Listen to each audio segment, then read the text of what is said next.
దయచేసి మీ యొక్క call disconnect కావద్దండి. గౌరవ మంత్రివలసి నిమ్మల రామారెడ్డి గారి కౌన్సిలర్ తో మాట్లాడదలుచున్నారు. ప్రజెంట్ లైన్ లోకి వచ్చేసి 3000 దాకా ఉన్నారు సార్ లైన్ లో. మన నియోజకవర్గంలో ఉన్నటువంటి ప్రజలు ఎవరైతే ఉన్నారో కొంచెం వాళ్ళందరినీ కూడా ఎప్పటికప్పుడు మీరు కూడా అప్రమత్తం చేసుకుంటూ, ఎందుకంటే నేను కూడా విజయవాడ క్యాంప్ ఆఫీస్ నుంచి సెక్రటరియట్ నుంచి తీరం అన్ని మన నరసాపురం అమలాపురం మధ్యనే ఈ తీరం దాటే అవకాశం ఉండటం వల్ల ఇప్పుడే నేను కూడా సెక్రటరియట్ నుంచి బయలుదేరి నర్సపూర్ వస్తూ ఉన్నాను.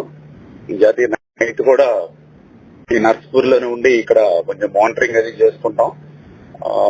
ఈ లోపుగా ఏదైతే మన పాలకొల్లుకు సంబంధించి ఒకవేళ ఈ ఏరియా నుంచి ఏదైనా క్రాస్ అయినా కొంచెం జాగ్రత్తలు తీసుకోవడం, అందులో ముఖ్యంగా ఏదైతే తాటాకిళ్ళు, అదేవిధంగా పూరిళ్ళు, మట్టిళ్ళు ఏవైతే ఉన్నాయో, అదేవిధంగా పెంకుటిళ్ళు కానీ ఇవి కూడా ఉంటాయి. జనరల్ గా మన కొబ్బరి చెట్లు కూడా ఎక్కువ ఉంటాయి కాబట్టి ఒక్కొక్కసారి గాలికి కొబ్బరి చెట్టు పడి మళ్ళీ ఇంటి మీద ఆ ఎఫెక్ట్ ఉంటుంది. అంచేత ఆ ఇల్లు స్ట్రాంగ్ గా ఉన్న పక్కన చెట్లు ఉంటాయి కాబట్టి ఆ చెట్టు ఎఫెక్ట్ ఇల్లుకి డ్యామేజ్ అవ్వచ్చు. కాబట్టి ఏదైనా అటువంటి సిచ్యువేషన్ ఉంటే మనం పక్కా బిల్డింగ్ లోకి, ఎందుకంటే ప్రతి 10 ఇళ్ళకి 3-4 బిల్డింగ్లు ఉంటున్నాయి కాబట్టి కొంచెం ఈ నైట్ కి తాళాలు వేసుకుని ఆ బిల్డింగ్ లో ఉంటే బెటర్. ఆ రకంగా మీ గ్రామాల్లో గానీ మీ వార్డుల్లో గానీ కొంచెం అటువంటి ప్రికాషన్స్ మీరందరూ కూడా తీసుకుని, కరెంట్ కూడా పవర్ కట్ కూడా ఉంది కాబట్టి కొంచెం ఈ కొవ్వొత్తులు అవసరమైతే మీరు మీ ఊళ్ళల్లో ఉన్నటువంటి కొవ్వొత్తులు కూడా కొనుగోలు చేసి అన్ని వీలైతే అన్ని ప్రతి ఇంటికి కూడా ఆ కొవ్వొత్తులై కూడా డిస్ట్రిబ్యూట్ చేసుకోవడం. ఈవేళ రేపు కూడా పవర్ కొంచెం ఇబ్బంది ఉండొచ్చు కాబట్టి కొంచెం ఇటువంటి ప్రికాషన్స్ అన్నెసరీగా కూడా బయట తిరగకుండా సాధ్యమైనంత వరకు జాగ్రత్తలు తీసుకుంటూ ప్రజలకు సంబంధించినటువంటి ప్రాణ నష్టం ఏది కూడా జరగకుండా కొంచెం మనందరం కూడా జాగ్రత్తలు తీసుకోవాలి.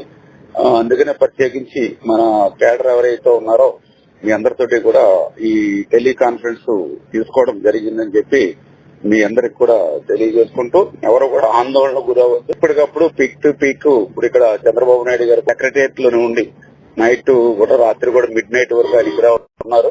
అంతా పొజిషన్ అంతా సేఫ్ ఉన్నంత వరకు ఆయన కూడా సెక్రటరియట్ లోనే ఉండి మానిటరింగ్ చేస్తారు. కాబట్టి ఇప్పటికప్పుడు మాకు కూడా డైరెక్షన్ ఇస్తూ ఉన్నారు, కలెక్టర్స్ డైరెక్షన్ ఇస్తూ ఉన్నారు.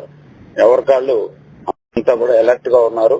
చేత అందరూ కూడా కొంచెం ఆందోళన లేకుండా ఎప్పటికప్పుడు మాత్రం ప్రికాషన్స్ మాత్రం ఏ గ్రామంలో ఏ వార్డులో అందరూ కూడా తీసుకుంటూ కూడా ప్రాణ నష్టం జరగకుండా అధికారులు కూడా మీరు సహకరించి కేడర్ అందరూ కూడా ఉండాలని మిమ్మల్ని రిక్వెస్ట్ చేయడానికి, కోరడానికి ఈ కాల్ తీసుకున్నామని చెప్పి తెలియజేస్తాను.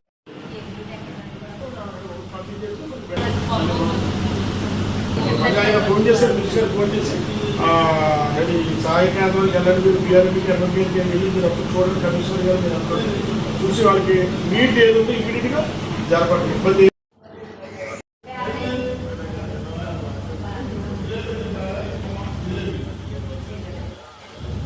మీకు ఏ జ్వరం వచ్చినా, పిల్లలకి ఒంట్లో బాగోపోయినా, కడుపు నొప్పి వచ్చినా సరే పక్కదిలో మెడికల్ క్యాంప్ కూడా ఉంది. ధైర్యంగా ఉండండి. మన మంత్రి రామానాయుడు గారు అధికారులు ఫోన్ చేశారు, నాయకులను కూడా మీ దగ్గరికి వచ్చి కలిసి ధైర్యం చెప్పమని చెప్పారు.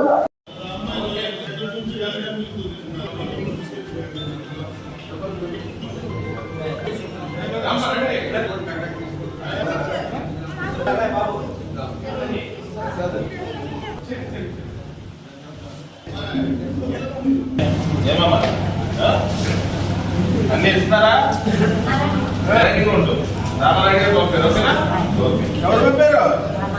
రామానాయుడు గారి ఆదేశాల మేరకు మరి అధికారులందరూ కూడా ఈ తుఫాను విపత్తు సమయంలో ఈ నైటు 11-12 గంటల్లో తీరం దాటుతుందని చెప్పారు.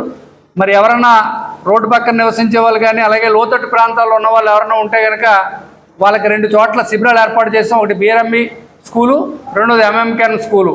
ఎవరైనా ఉన్నా కూడా అధికారులు ఎక్కడికక్కడ గుర్తించి అక్కడ ఏదైనా ప్రమాదకరమైన పరిస్థితులు ఉంటే ఇక్కడ తీసుకొచ్చి ఈ యొక్క సెంటర్లో పెడుతున్నారు. వాళ్ళకి కావాల్సినటువంటి స్నాక్స్ కానీ, పిల్లలకు పాలు కానీ, అదేవిధంగా రాత్రి భోజనం, మరి వాళ్ళకి ఏ రకమైనటువంటి వైద్య సహాయం ఏమైనా అవసరం అయితే కనుక పక్కనే మరి ఎన్ఎంఎల్ పెట్టి అక్కడ కూడా వైద్య సహాయం అందించే కార్యక్రమం చేస్తూ ఉన్నారు. ఎవరు కూడా ఇబ్బంది పడొద్దు, ప్రమాదకరమైనటువంటి పరిస్థితుల్లోకి వెళ్ళొద్దు. మన నియోజకవర్గానికి దగ్గరలోనే ఈ యొక్క తుఫాన్ దాటేటటువంటి పరిస్థితి ఉందని చెప్పేసి అధికారులు చెప్తా ఉన్నారు. భగవంతుడి దేవాల దూరంగా వెళ్తే పర్లేదు, దగ్గరగా ఏదైనా మనకి అర్ధరాత్రి పూట కాబట్టి ముందుగా జాగ్రత్తగా ఉండి ఏదైనా ప్రమాదకరమైన పరిస్థితులు వస్తే మీ దగ్గరలో ఉన్నటువంటి తెలుగుదేశం కూటమి నాయకులకు తెలియపరిస్తే మేము తప్పనిసరిగా మిమ్మల్ని సురక్షితమైనటువంటి ప్రదేశానికి తీసుకెళ్ళడానికి ప్రయత్నం చేస్తామని చెప్పి తెలియపరచు.